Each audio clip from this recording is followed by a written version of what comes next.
Alright, greetings everyone and people. Let's watch this video. After watching this very video that you're about to watch, you will be shocked for what you're about to hear. All I have to say is thank you, America. Thank you, Donald Trump. And thank you for all the patriotic men that have done the needful. Nigeria, there is more to come. It's not yet over. Take this and no peace. Let's enjoy the video. They are going nowhere.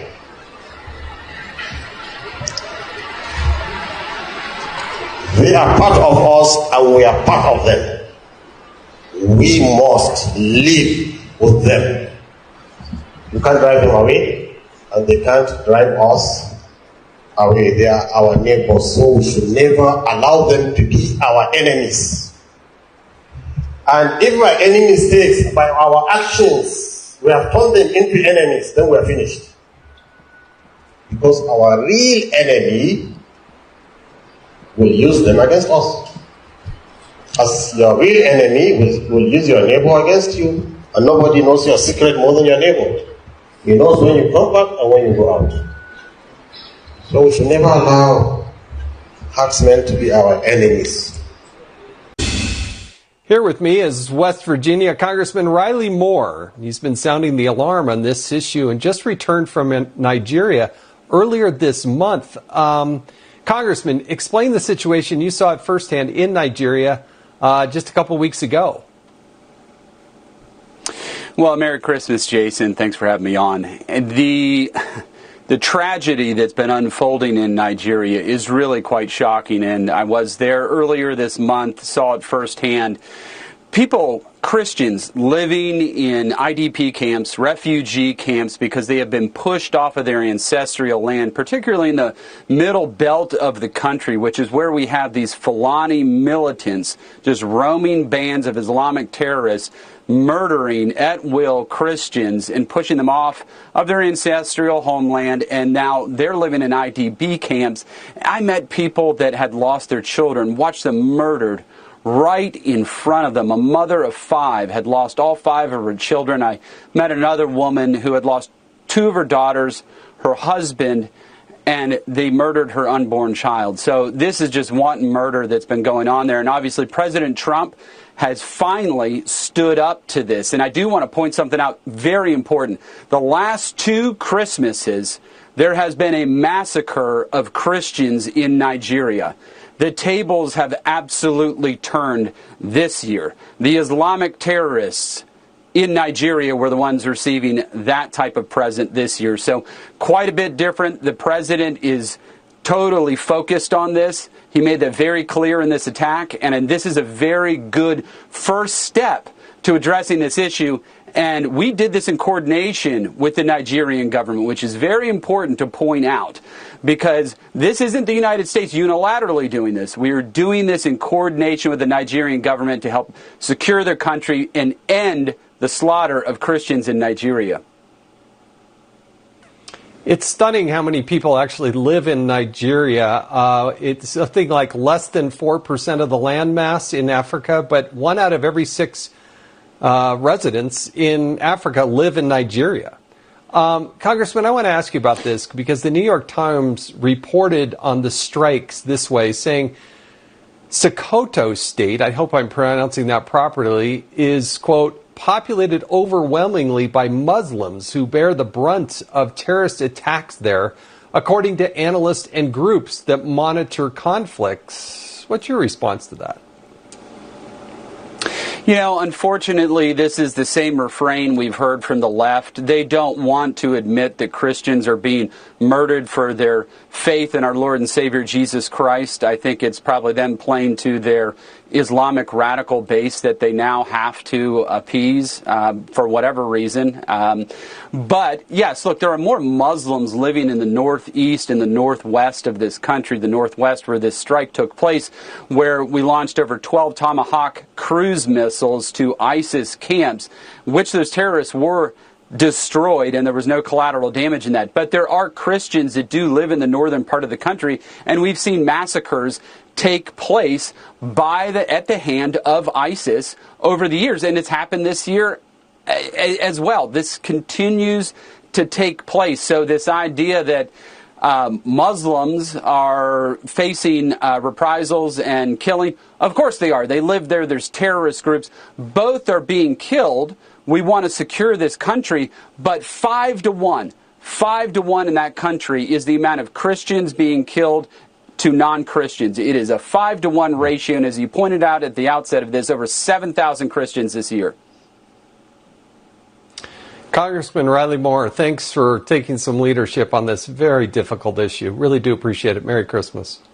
We talked about the fact that America didn't give us weapons due to the Leahy laws. Anyway, they sold super tucanos to us once Trump came in the first time. We talked about the fact that we might not have capacity to be able to fight these stringent constitutions. Yes, for the use of the super tucano. Okay, but it was during Buhari's time that super tucano finally came in. Yeah, but the process has started. Government got so Buhari finally got that initial process. Secondly, we talk about the fact that we can't do this alone. That we need expertise from America, isn't it? Didn't we all argue across board that we need expertise? In fact, we also argued about boots on the ground, because I'm just trying to chronicle the conversation we had leading up to this. That's okay, maybe America can put boots on the ground and everything. So why, when America probably use a Tomahawk that I know that we don't even have in our military arsenal or fleets, because if I check the price of a Tomahawk missile, it's going to cost a lot. I'm not sure in any way in Nigerian arsenal we have it like a Tomahawk missile that can go about close to 1,500 or 2,500 kilometers. We used a long precision strike missile. It got in there. We had an attack. In fact, luckily or unluckily, the villagers have not complained of anything as regards a casualty. In fact, you can see the villagers hovering around there. It's just for us to be able to get a recce. Then why after that, we are now hearing narrative by some people that, hey, why must it be America? Secondly, some people are even trying to tell us to our face without providing facts that, Nigeria didn't do anything with America. It's America alone that did it. Well, that was how Trump posted. I think like it was just at his command, as commander-in-chief. At least. I mean, I thought that was, Trump's style. It's braggadocious. Yes. But we have seen from our own authority that it was a collaborative effort. And you need intelligence here. And I've also pointed the fact that it's not today that we've had that level of intelligence. Yeah. Thirdly, then you now start to hear narrative about religious dynamics. All of a sudden, we all remember that. We all agreed leading up to this time that America should help us. Then the likes of Gumi now said, I don't mind terrorists being killed, but as long as it's on holy hands like America, I have a problem with it. But the same Gumi that doesn't mind on holy hands like America supplying aids through USAID that they used to feed poor children in the same northern part of the country, he doesn't mind the aid though. The aid is not unholy. All of a sudden, to kill the bandits and the terrorists have become unholy. He said Nigeria Bush should go in there. Then the next narrative, all of a sudden they are now plotting, is the fact that when you look at this, it is denting our sovereignty. The same thing that Nigeria admitted that it's us and America that works on this. So they choose to ignore that statement, and now they are now saying it's denting our sovereignty. Oji, see, the Nigeria that I know very well, in the coming weeks, it will continue. In fact, I think Shehu Sani has even come out to say this morning that Nigeria should know that going forward, that Nigeria still needs to solve its own problem internally. And say, we know all these things. Right. But the question we are asking is, why is this strike all of a sudden causing jiggy and everything? Oji, if you get more of this reaction, it just shows that to a large extent, what we say we want, when we now start to see the results, some people don't get happy about it. Right. And we need to be careful. All right. Misinformation will continue in the coming days. All right. So you will see people trying to skew narrative. But please, let's stay tall. President Tinubu, on this, you have started the process. You know I don't agree with you on a lot of things, President Tinubu, but on this, the process, you started to end terrorism. All right. I know it will come with consequences, but stay tall. All right. Dr. Abati, was quite reassuring to see the Department of War by your Secretary of War, Peter Hudson, respond in the manner that he did. And, I think that was a reassuring tweet that there was this collaboration between the United States and Nigeria. But, when we saw Donald Trump's tweet, how can you fault some Nigerians that believe that this was an invasion by the U.S. without collaboration? These are the sort of questions out there. Trump will always be Trump. Yes. Trumpism. Yesterday I was saying that, Trump, either for negative or positive reasons, is the main subject of the year 2025 in terms of his interventions within the international space. Now, Trump has gone to Syria to have military operation, Iran, Iraq, Afghanistan, Yemen, Somalia, and now Nigeria. And so, he fits into a pattern. And he's speaking also to the conservative Christian evangelist base in the United States, whom he had promised that he would defend the interests of Christians anywhere in the world. So there's that political subtext to it, to say, I promise to go after radical Islamists anywhere in the world. Now we're in Nigeria. But the clarification came from both the War Secretary, Pete Hegseth, and also from the Nigerian authorities, who said this is about collaboration. And collaboration, cooperation has been part of this narrative, with the Nigerian government saying originally that, look, we want cooperation. With the Nigerian government proposing and achieving the objective of a Nigeria-US working group, on the basis of which 2 delegations from the US came here, and the National Security Advisor led a delegation to the United States. People must expect some form of outcome in that regard. Of course. So there's no need for any quibbling. Number 2 is the geopolitics of it.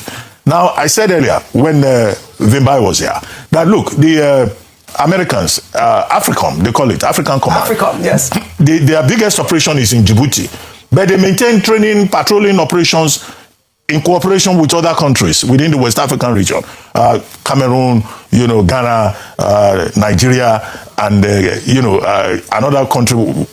Is it Guinea also? No, I forget the next country. So this operation was from the Gulf of Guinea, from USS Paul Ignatius. That was where they fired the Tomahawk missile from, and that means that there is American presence within the Gulf of Guinea. And the geopolitics of it is that it may be Nigeria today, it may be another country tomorrow. Because after all, it's not only in Nigeria that we have terrorism, where they have it in Mali, they have it in other countries within the Sahel. Right. Now America is positioning itself. The third thing is this thing about misinformation. There's a lot of work for the Ministry of Information of Nigeria to do. Absolutely. A lot of work for the Directorate of Defense in the Defense Headquarters to take on these narratives that are coming up from people who have been mischievous, from people who have been deliberately ignorant, from people who are trying to politicize this. Global terrorism, the main issue is about cooperation.